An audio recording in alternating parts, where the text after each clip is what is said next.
So welcome Panchali to the very first episode of Sabra, and thank you so much for joining us today. So what got us really interested in your work is your excellent book, which is titled as Politics of Precarity, and also your allied work that I have used extensively for my line of works. I just to for our audience and our listeners, some of those works are Is This Even Work, Nursing Care and Stigmatized Labor, and Care Unskilled, Fragmented Markets, and Nursing Labor in Contemporary Kolkata. So the leitmotif in all your works has been, to locate the differentiation in the nursing profession and situate it within the larger debate of the casualization of labor in the wake of liberalization. And you also rightfully point out, based on your ethnographic accounts and your archival findings, that how nursing profession lies at the cusp of the dichotomies of formalization and informalization, prestigious and dirty, and trained and untrained. So this was a brief summary of most of her work, but of course, I'm not going to appropriate it on behalf of Panchali, and I would let her talk about her work. So Panchali, we have also since then learned that you are working on different questions pertaining to care. So could you tell us a bit about how you came to the specific research interests around care and what got you going? Yeah, thank you, Chandri. That was a really generous introduction. Thank you so much for having me over. I'm always excited to talk about the politics of care and precarity. So, actually, this was my PhD, my doctoral work. So, when I started on my PhD, I was very keen on working to understand the experience of labor. That was my entry point. And so I remember I wanted to work on factory work because that was I mean, I thought that was what would give me an insight into understanding a sociological, anthropological understanding of labor, of work. And I remember I went to a couple of jute factories and I went to a couple of leather factories. And of course, through social contacts, I met the owners, etc., to kind of assess on what could I work on. And I realized that first, factory labor has reduced to almost minimal. Most work was outsourced. More importantly, I also realized that those employed within the factory on the shop floor, probably even 5% were women. So I was like, so where are the women going? And then I was reading up on macro trends that labor force participation rates are falling. And I was like, but as far as I understand, more and more women are working, and more women are working harder than ever before. So where are these women going if they're not in the factory? And that's kind of started getting a sense of this very nebulous service sector. I was like, what is this? Then I started realizing that most women were in very precarious, feminine labor that was also very sexual and servile. And it had historical continuities to it. So at that time, I remember there was a lot of work going on domestic work, which was like everybody was working on domestic workers. There's also extensive research on sex work. So I felt that, what could I contribute going back to the same? And that's when I realized nursing as a profession, well, nobody was looking at it. And the only attention that nurses were getting, Indian nurses were getting, was international migration. And the whole idea of care export and how India was one of the leading countries in sending nurses out and all the politics associated with it. And I was also amazed to see that all the work that was being generated was around the Kerala model. And I was like, so what? We don't have nurses elsewhere? And what is the politics of nursing? Why are all the women leaving? And it's a good thing. I have nothing against this kind of migration given all the social and economic mobility that is associated with it. But I was interested, like, what is happening? And that's when I did a pilot study. I went to nursing homes, I went to hospitals, and started speaking to nurses. And that's when I realized how stigmatized the profession was. And that's also when I realized that we really had no understanding of what the nursing profession or the nursing sector consisted of, and how informalization, neoliberalism had actually broken a profession that at one point had seen formalization. that had seen itself emerge as a modern profession and was now again being completely broken down. And neoliberalism was doing that. So I actually saw a trend where from colonial to post-colonial, the nursing profession was formalized, it was modernized, it became a livelihood strategy for a lot of women, to the point where I see that it has been completely, the politics of informalization had completely was revamping the profession. And one of the reasons why women were internationally migrating out of nursing from the country was, one of the reasons, of course, was the deep stigma that continued with nursing as a profession that came from very deep existing caste-based division of labor, of course, apart from the sexual division of labor. So that was how I came into understanding care. And honestly speaking, though, I would hesitate in calling nurses care workers because they themselves push back on that term. They feel that being called a care worker also meant it took away, because they had a claim to skill, they had a claim to scientific knowledge, which they do. And the fact that care was in a way taking away from that taking that knowledge away from them, of course, that also is brings to us the understanding of what care is and why would this become a binary, right? And why cannot scientific knowledge be a part of care itself? But that's another book. And but this is what I was actually responding to. So yeah. Right. So, following the trail of your responses, I would like to know, based on your research, what do you think care as labor defines? And especially, keeping in mind we have a broader audience, if you could elaborate on it. And another question related to it is that, which you have mentioned rightfully so in all your works, that how the social hierarchies that we get to experience and see every day also shape the labor market hierarchies. So, if you could also speak on about this. So care is a very contested term, right? I mean, it's one is taking care of someone.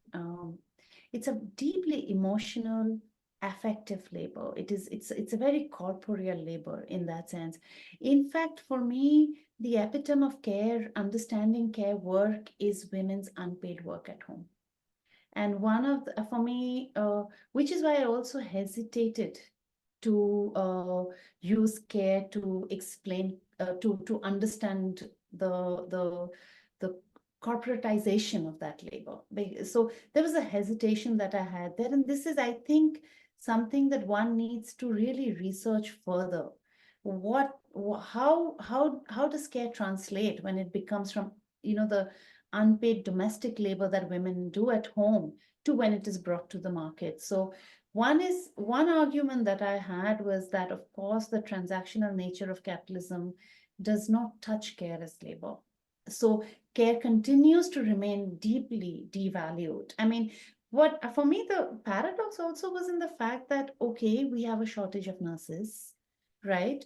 And and medical workers, and we have a shortage of women giving hands-on care. Then why is not nursing labor highly valorized? Why is it not fetching? And in terms of wages, in terms of benefits, why is it not climbing up the ladder? And that is the response to the second part of your question, is why social hierarchies, or rather why identities intersect with occupational hierarchies, is primarily because no matter how much shortage we have of nurses, nursing is continuously seen as something that's an extension of domestic work. So it continues to be seen as a very feminine, caste-based work. It is seen as a very sexual and servile work, and it is not given. So in a sense, I probably said something wrong when I said capitalism, the transactional nature of capitalism does not touch it. It does, but in a way that we would not want it to, in a way that it continues to devalue that labor and give it a very low worth in occupational hierarchies. So this shifting. So I found this very interesting, because for me it remained a puzzle, because if you read literature on women's work and masculinization of the labor force, you will see that I remember reading Anne Lindbergh's work on cashew nut factories, one of the first books that I read to try and understand women's work in factories, where she said that the dirtiest labor, the shelling of the cashew nut, etc., were given to low caste women. And that was their work. And it was low wages, it was bad working conditions, it was like in probably the dirtiest part of the factory where they sat. And with mechanization, when men started taking up these jobs, so what we witnessed was a rise in wages, better working conditions, and this is something that other economists and feminists have also, historians have also pointed out to us. So when the job is taken over by men, with maybe a little bit of mechanization, the wages go up, working conditions become better, right? But that what I see is that when you try and understand that in terms of nursing, that when more, and I try and understand that in terms of caste as well, right? So what I see in say professional nursing, the one that the nursing profession where you have to give an entrance exam to enter, which is your, in that sense, trained is probably a wrong word, but more to say registered nurses, you see a caste composition has changed in from colonial to the contemporary. The more middle class, upper caste women are taking up that labor, right? But what we do not see a valorization of that labor happening. What we see is an internal splintering, whereas what is called the dirty part of that labor is now low caste women are doing that. So my research showed me that most ayas, nursing attendants, maternity wards, sweepers, etc., were all Dalit women. And what was interesting for me is coming back to that example is that when upper caste or Brahmin women started doing the work of an attendant or an ayah, it did not valorize that labor. It did not increase the wages or better working conditions were not. What happened is that the Brahmin woman lost caste status. So if that, and that for me was very interesting, is because of this shared experience of poverty, given the agricultural crisis, there's a lot of women coming from rural to urban migration, where they're probably coming to the hospitals looking for work, and they are getting the work of an ayah or an attendant or a maternity ward. But because they're doing this kind of a corporeal labor, they are no longer treated as Brahmin women. So the experience, so when they're narrating the experience of labor, they may say that I'm a Brahmin woman, my grandfather was a priest, it's because of my working conditions, my father was a farmer, and because of the situation at home, I'm compelled to work. But here doctors and nurses treat me like a leper. They don't want to touch me, they don't want to take a glass of water from me. So even she loses caste status. So there is, given, even when upper caste women are entering the lower echelons of nursing, it is not valorizing that labor at all. In fact, they are losing caste status. And I think it's primarily because it's women. If men had entered, and that's what I would say probably, and I think gender is much more durable then.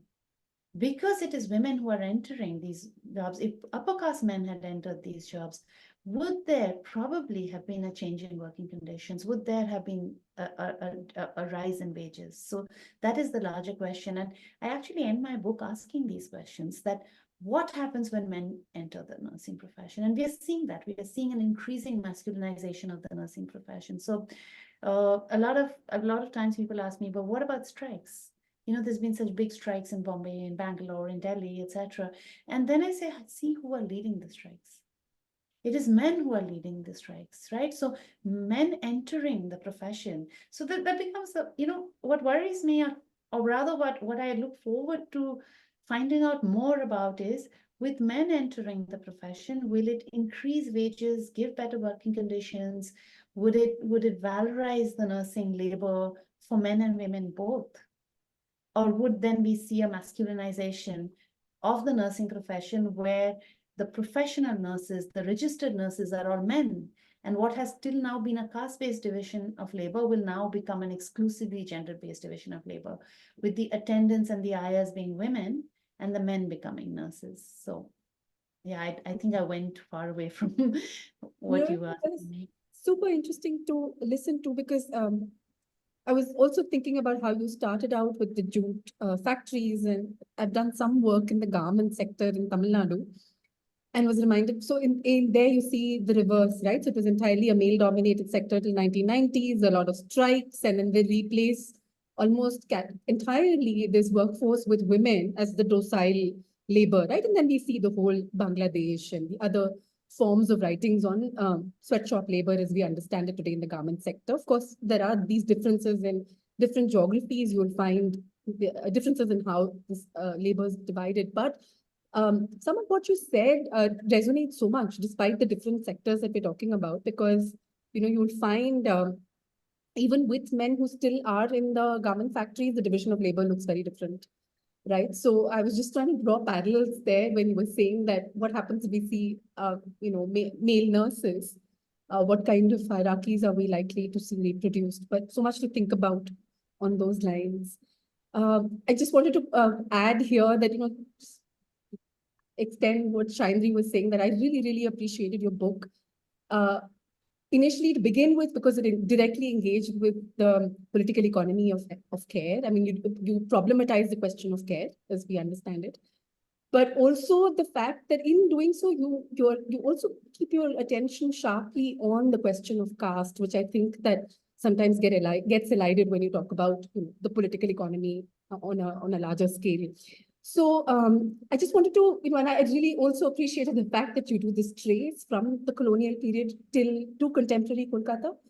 And I was wondering if we could look at contemporary Kolkata and think about what is it that we see in terms of commodification of care, if you may, and what does it mean in terms of casualization? What are some of the things that you observe that you might want to share with as well as? So, I mean, we know that the health industry is in a crisis, and there has been rampant privatization, which also has led to a lot of there's actually a layer of illegality involved in it as well, right? Because, there are rules and laws and policies that govern nursing homes, private nursing homes and hospitals. So you have to have a number of GNM, and I've forgotten the number, to be able to get registration.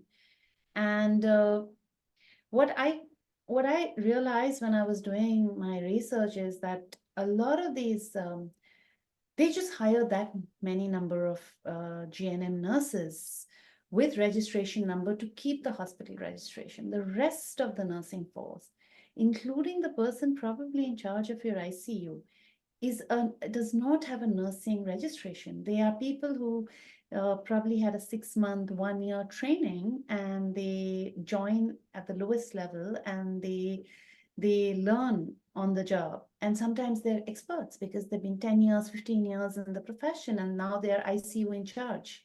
But what the hospital administration does is they tell this nurse that you don't have a registration, so we are not going to give you salary equivalent to a GNM nurse. So you get a nurse you exploit that experience,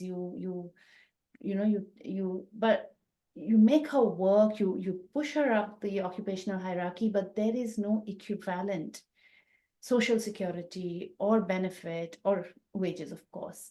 And that was what I saw was this incredible illegality that was going on in some of the biggest nursing homes, biggest hospitals. I'm talking about the corporate ones, like really expensive. I'm not talking about the neighboring neighborhood nursing home, which also was part of my study. I took 3 sides. One was a government hospital, the other one was a private corporate hospital.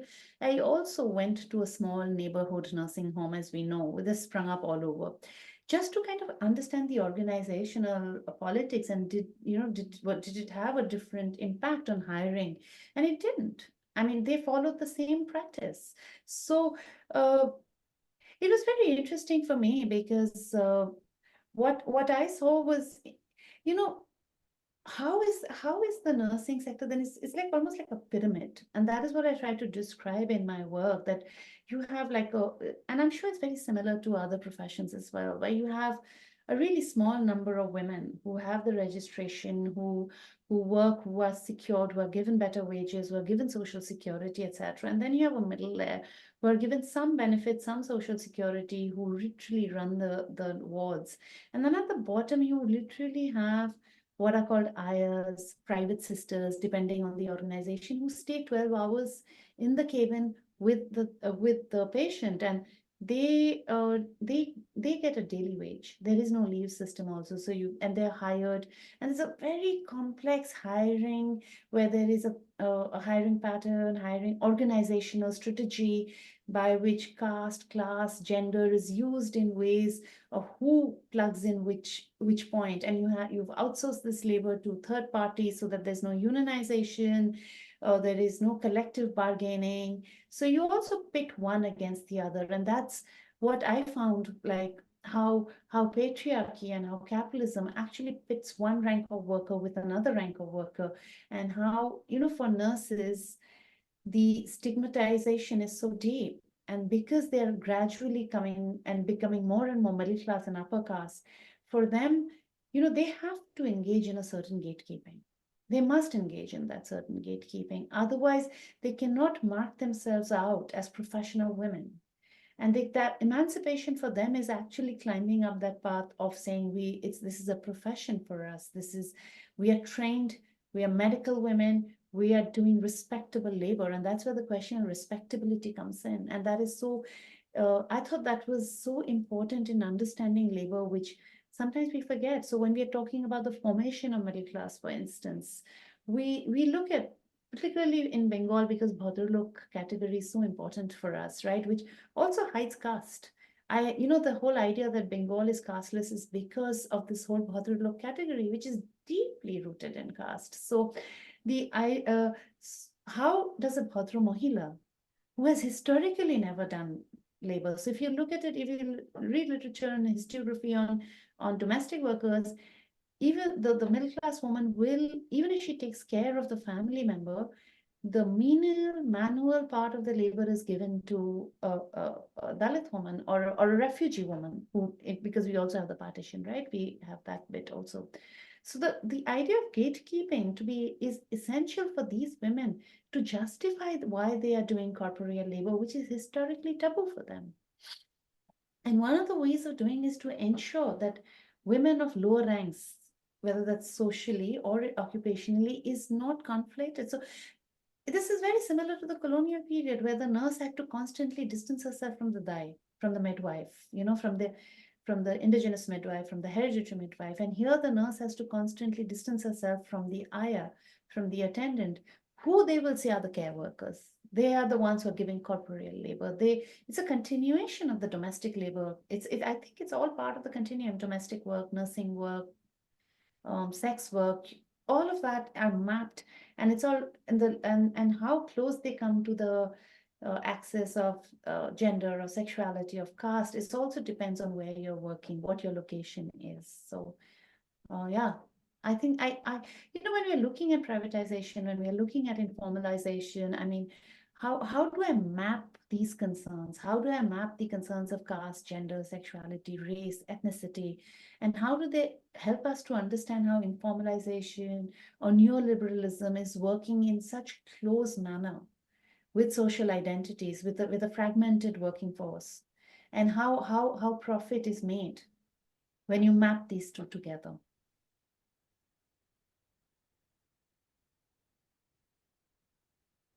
Devi, your microphone is switched off. Sorry. Yeah. There are just so many things that I'd like to pick up on what you just talked about. But starting from the whole question of respectability, and I was wondering if you could talk about that a little more, just for, say, an unfamiliar audience. There is a certain valence of the notion of respectability in different discourses across the country, and as you mentioned, the question of the Bhadra Mahila in West Bengal.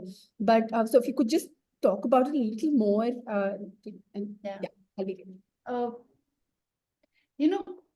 I did spend a lot of time in trying to understand how this whole Bhadralok, Chotolok, maybe to be translated as plebeian very loosely. Also, it's very masculine concept. So when you say Bhadralok, Chotolok, I mean, you don't, literally the Chotolok is masculinized so much that you don't have a counterpart to the Bhadra Mahila. I mean, she is literally put into that Chotolok, So it's in a way how modernity came in Bengali society was actually this emergence of Bhadra Samaj, or respectable society, genteel society, which is not much to do with wealth as it much has much to do with cultural capital, with social capital, and that was deeply deeply implicated in sexuality and gender norms, and of course caste. And while much research has been done on how gender norms kind of configured this whole Bhadra Samaj, we don't look at caste as one of the axes that, that was constitutive of the formation of the Bhadra Samaj. Whereas if you look at all existing literature on the emergence of the Bhadra Lok, you will see how they distance themselves from the plebeian. So and subaltern studies does this really well, that they show that this polarization was in ways, one was to distance themselves from the westernized woman, the Mem Sahib, the other one was the Bazari woman, which is the Chota Lok. Right, the emergence of the middle class respectable. Now, when you look at, and that is something any one of us who are Bengali or grown up in Calcutta cannot escape from. I mean, any behavior, whether you speak loudly or you dress in a certain fashion or you walk in a certain fashion, you'll be told that you're indulging in Chotalok behavior. So the constant, every one of us who've grown up in the Bhadra Samaj know how we have to constantly perform this respectability. And that is so deeply connected to our very being. It's not just, the work we do or the education that we have, how we sit, how we talk, who we marry, what literature we read, how we define ourselves away from coarseness, which is plebeian, which is Chotalok, will actually, that this constant performance of respectability is integral to Bhadra Samaj, right? And now if you connect that, say, with domestic workers, sex workers, and nurses, domestic work and sex work strongly falls on Chotalok professions, right? Or livelihood, not professions, livelihood, right? There is no ambiguity there. But when it comes to nursing, there is a lot of ambiguity there. Who is the nurse? Is she a Chotolok or is she a Bhadra Mahila? And that is where I feel that the pressure on the trained nurse, the registered nurse is so much that she needs to stay within respectable society. She has to constantly perform respectability, which includes the labor that she offers. Now, she can't be touching bodies. She cannot be cleaning shit. She cannot be touching blood, pus, other wounds, clean it by her hand, because that means she will lose Bhadra status. She will become Chotolok. And that's when, if you remember the example that I gave you, that even when a Brahmin woman coming from the villages enter the profession, she loses Bhadra Samaj. She's out of Bhadra Samaj because of the labor she does. And her caste cannot protect her, because caste, class, gender, sexuality, they come together to produce the Bhadra, the respectable. And by performing in that labor, and labor is so central to our identity, that's why labor becomes so central to our identity, that by performing this labor, by offering this corporeal labor, her caste does not protect her anymore. She slides down the social hierarchy. And I think that is the point that I was trying to make in my book, that labor and care labor, and which is why care labor becomes so much more important, is so constitutive of ourselves, of the formation of ourselves, and how and one of the reasons why nurses indulge in so much of gatekeeping is primarily to protect themselves from sliding down the social hierarchy. So a big struggle for nurses was also to distance themselves from sex workers. I mean, if you really look at it, the continuum between nurse and the sex worker is so evident. They do night shift. So I've had in some of my empirical research tells me, some of the interviews that, when we are going back, particularly if we are rural urban migrants, when we are going back, or daily migrants, after night shift by the train, what do you think our passengers think us at 3 in the morning, 4 in the morning, 5 in the morning? Who are these women who are, these co-passengers are meant from our villages, our districts, our towns. So what do you think they say, that what are they doing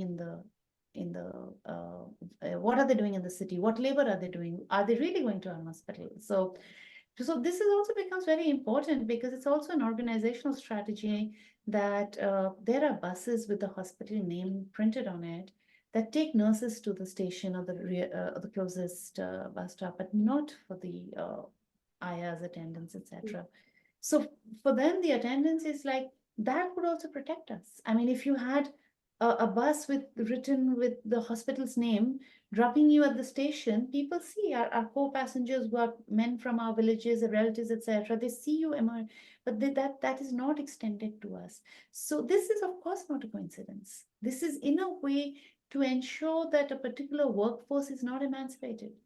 A workforce does not become vocal. It is a way to reduce the bargaining power of the workforce, that we will not extend a minibus to you, a van to you, where 20 women can get up and be dropped off at the station, because that will protect them from slander, that will protect them from gossip.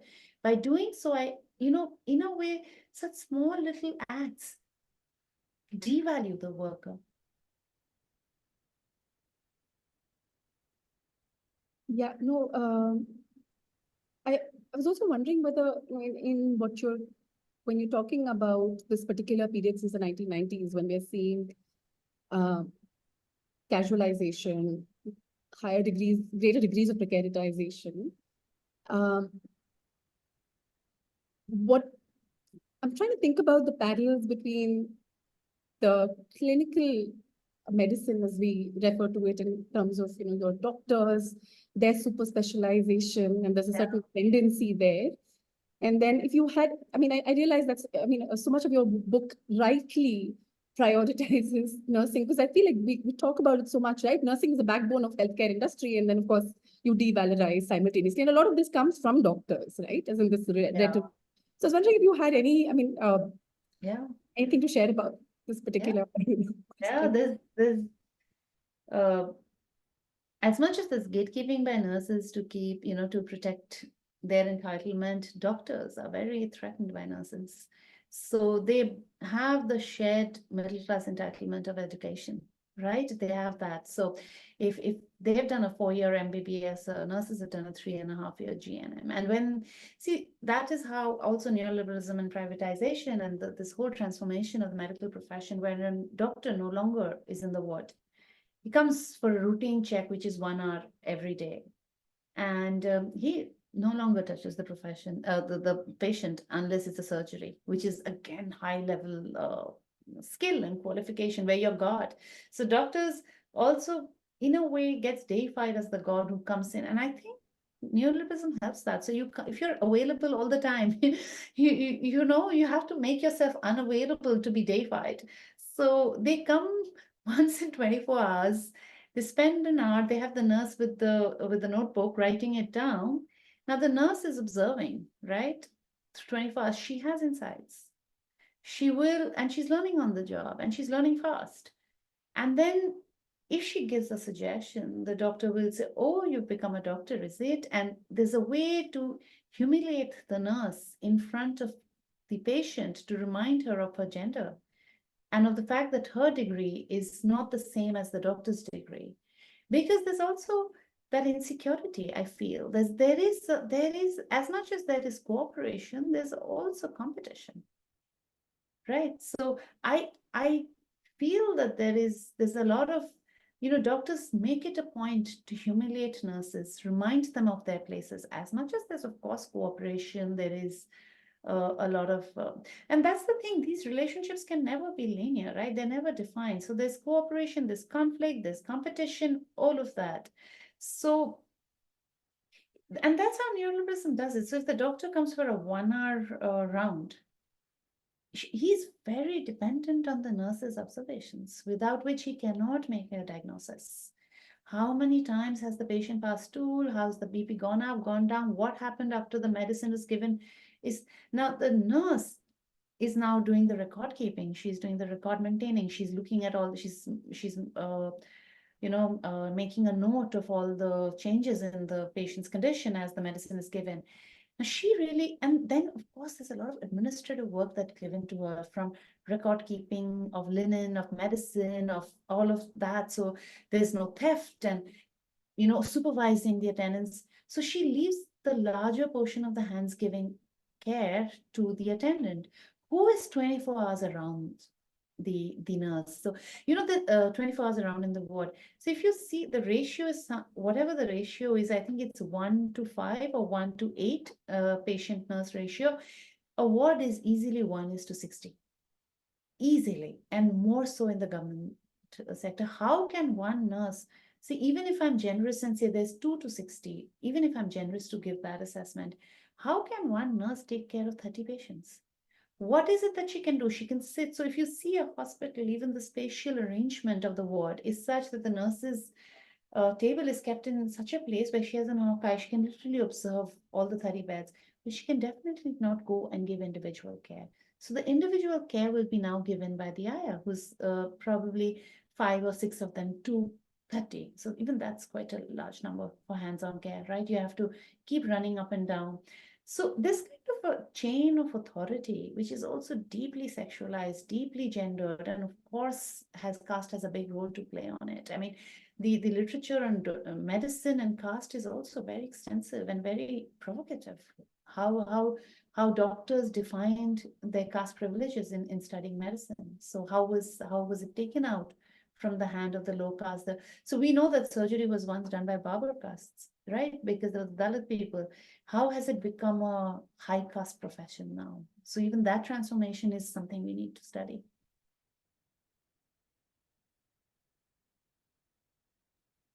Thank you.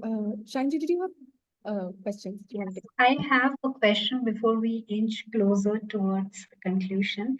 Is that something you have mentioned about occupational closure or closing the ranks that nurses practice? And you have mentioned it has to do with the history of sexualization of the nurses. That I think you have mentioned, I mean, you have explored in detail in your work here, nursing or whoring. I'm sorry if Yeah. I am mistitling it. No, So I have, something based on my field work, Panchali. I found that how, the ayahs, and I was interviewing ayahs who are not part of the institutional settings of the nursing homes and the hospitals that you have studied, but ayahs within the private homes. And they also practice a kind of occupational closure with that of their co-care of actors, like that of the paid cooks or the domestic workers. Now, I want your reflections on it. That what you think could be some of the reasons. Uh, in case of the splintering and this dichotomy of prestige and something yeah, that is undignified that is also practiced among the heirs. yeah. You know, that is such a rich area of study. I mean, women who give nursing care in residencies, because that has its own politics of differentiation and distancing. Because as I said, that the idea of care labor or women's labor, if I put it down to just straightforward women's labor, is mapped in that continuum where sex work, domestic work, care work, nursing is all in, and there's a constant need to distance yourself from what you see as dirty work. Now, sex work is at the bottom of the hierarchy. That is the dirtiest of the kind of labor. But now just think about, and this I'm sure if you see popular cinema, if you even talk to people, the sexualization of women at the bottom of the barrel, right? Nurses have always been sexualized. I mean, and secretaries, another air hostesses, women coming into the profession, women coming into contemporary profession has always been sexualized. And for them, it's a really big struggle to kind of distance themselves from the sex worker. And in the case of nursing labor, it's also from domestic work. Because even if you see nursing training, part of it is learning how to make the bed, right? There's a lot of hands-on training on how to make the bed, how to clean the bedpan, etc. Things you would think that you know naturally, because that's the kind of work we've always been doing at home, right? But this is part of nursing training also. So there is, even within nursing training, within the training given to women studying general nursing and midwifery, domestic labor that is taught to them, how to take care, how to clean. So when they become nurses, they try to distance themselves from that kind of manual labor, which is considered, you know, I don't know how to say it, because it's considered as non-work. But that's not non-work, right? It's baje kaj. Baje kaj is, you can't say it's bad work, but disrespectable work. Is this even work? Well, that's what I ask. Like, that's what the nurses ask. That's what the attendants ask. Is this even work? Right. So that constant plaguing of what is labor, what is work, what is respectable work crisscrosses all the time. And for women who work as nurses in residences, it is my hunch, it's my instinct that they have to struggle with additional work that is pushed onto them. So they have to struggle with not being treated as another domestic worker who does hands-on care. So they have to then very strongly define themselves, and that I am a trained woman. I will not do your extra cooking, and I will not do the cleaning if your domestic worker hasn't showed up, because that's what you're trying to reduce me to, and that's what I'm struggling with, to show that I have training. A lot of times, a lot of women who do nursing at homes insist on wearing an uniform. That's some of them insist on wearing that white sari. Why do they? Because uniforms, and that's also a part why my book is, uniforms are signifiers. That's for me, the uniform is one way of telling me, hey, I'm not another domestic worker. I will not clean up your house if your cook doesn't show up, or if your cleaner doesn't show up, and if your sweeper doesn't. By making me do this work, you are draining my labor of my claim to science, my claim to knowledge is being removed from my hands. You're taking away my agency. So I feel that is a constant struggle that happens at every level, whether that's between doctors and nurses, nurses and attendants, attendants and domestic workers, etc. So, yeah. Devi, should I move ahead? Yeah, please. Yeah. Panchali, this is our last question, is that what are some of the specific examples that you can share with our listeners and our audience that has stayed with you based on your archival findings as well as your ethnographic research? Okay. That's a very difficult question, I have to say, because there's so much. For me, it was such a revelation, the whole study. What I set out with to understand, which is working conditions, wages. I did not expect caste to figure so much, to be very honest, because I wrote my PhD and I taught in a university where I had feminists go up on the mic and say, we don't have caste in Bengal, right? Which is constantly reiterated even in everywhere around me, right? So, and that for me was the big insight, that how the whole idea of respectability in our Bengali society, the whole idea of bhadrata, literally masks how deeply casteist we are. And the fact that a middle class nurse will not take water from a woman who is doing hands-on caregiving, it does not matter what her caste is. If you are doing hands-on care, if you are cleaning shit, cleaning bodies, touching pus, blood, you will have to wash your hand before you give me a pass a pen, or this practice of untouchability in a modern profession in some of the most prestigious hospitals in our city. And I went, two of them were really prestigious. One was a government hospital that we all know of, but I can't take the name, but we know it. and one of the biggest private hospitals. So for me, that was in a way a revelation, a shock, kind of made me rethink everything about Bengali society and all the myth that we grew up with. And that led me to question the complicity of middle class. It led me to question the complicity of upper caste feminists in maintaining and reinforcing caste structures.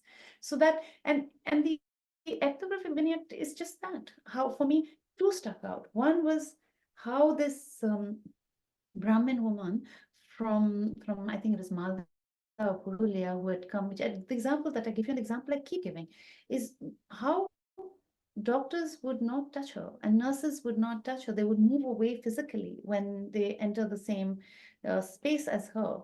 And for her, um, this incredible grief that my grandfather is a priest and I come from such a a family where, and here I'm being treated like an, she used the word ochut. Here I'm being treated like an ochut, untouchable, only because of the work I do.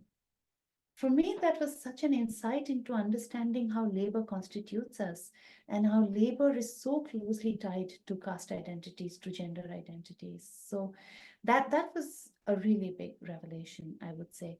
And yeah, now when I started my study, when I started the ethnographic research, I had to go back and change all my research questions because I was like, I knew caste would play a role, but to this extent, no, I did not. I did not expect that. So yeah. So that in a way, it has revolutionized me. It has revolutionized my way of thinking. It has really led me to think of areas that I didn't think of before. So yeah. Yeah, no, I mean, I really do think it's, and not just because I'm in conversation with you, I really do truly believe this is such a valuable contribution because, as I mentioned, we keep talking. There's a lot of rhetoric around, oh, nursing is, and we know how we consistently underpay, delayed payments of nursing salaries, etc., including what you consider as waged nursing labor and so on. But so I think it is truly remarkable that you committed an entire book to a focused discussion on nursing care in nursing labor in Kolkata. So thank you for that. But we'd also love to know that what are you working on now? If there's something that you'd like to share with us? Yeah. Yeah. So I'm working on something completely different. I'm right now I'm taking the perspective of an ecological anthropologist to look at how riverine dwellers on shores in Bengal borderlands are negotiating rising populism and ethno-nationalism, the idea of hardening borders and how collaborative survival within Muslims and Dalits, and what is happening, how collaborative survival is kind of being inflected with this ethno-nationalism and all of that. And of course, a part of it is deeply concerned and thinking through the idea of care as well, and how care figures and in collaborative survival. And there's a part of my research that is looking at ASHA workers and Anganwadi workers in this particular area. So the chores are a place where nobody wants a posting. So no A&M wants to go there because it's difficult. It's apart from the flooding and the erosion and the remoteness, there's no electricity. So all of that. So I'm also looking at the question of citizenship and how the care labor or the labor of care workers are now being harnessed by the state in extremely exploitative manners to kind of map and govern populations. So I'm looking at how these are women from the community, the ASHA workers and the Anganwadi workers, and part of their work is also surveying, also looking at mapping births and ensuring that all births happen in hospitals and in an area as remote as a chore, in an area that is so difficult. Access to an hospital is so difficult. How life and labor is becoming one in terms of trying to ensure that every woman gives birth in a hospital, because otherwise they don't get birth certificates. And now we have the Citizenship Amendment Act passed. So without a birth certificate, your citizenship is questioned. And these are suspect populations because they're borderland populations. So actually, in one part is, of course, understanding ethnographically and as an anthropologist how char dwellers are negotiating ethno-nationalism and populism. And in that, I'm trying to understand how the labor of care workers are harnessed by the state in trying to govern populations, in trying to manipulate populations, in trying to codify populations, because these are they're nomadic and communities. They move from one chore to another, one sandbar to another as the river meanders. So all of that together. So I'm also in the middle of fieldwork. So the last 2 years I've been going and coming, and I hope to go back later this year again for 3-4 months. So yeah, so it's a lot of thought there and a lot of confusion there. But yeah, I'm hoping to kind of bring together the literature on care with populism, with government exploitation and appropriation of labor, and bring them together. Also governance feminism, to kind of understand how we can tie them together. So yeah. Sounds fantastic, and we hope that you come and share your work with us whenever you're ready to. With any interim work that you'd like to just kind of share and put out, that'd be great. And thank you so Yes. much once again for joining us. And I'm going to stop the recording. Thank you, Devi, and thank you, Chandri. I'm really honored to be part of this, and thank you for inviting me, and thank you for engaging with my book. I'm really pleased. Thank you so much. Thanks, Panchali. Thanks. Thank you, Chandra? Panchali. Have a great day. Yeah, so thank you, Panchali. You are our first guest. So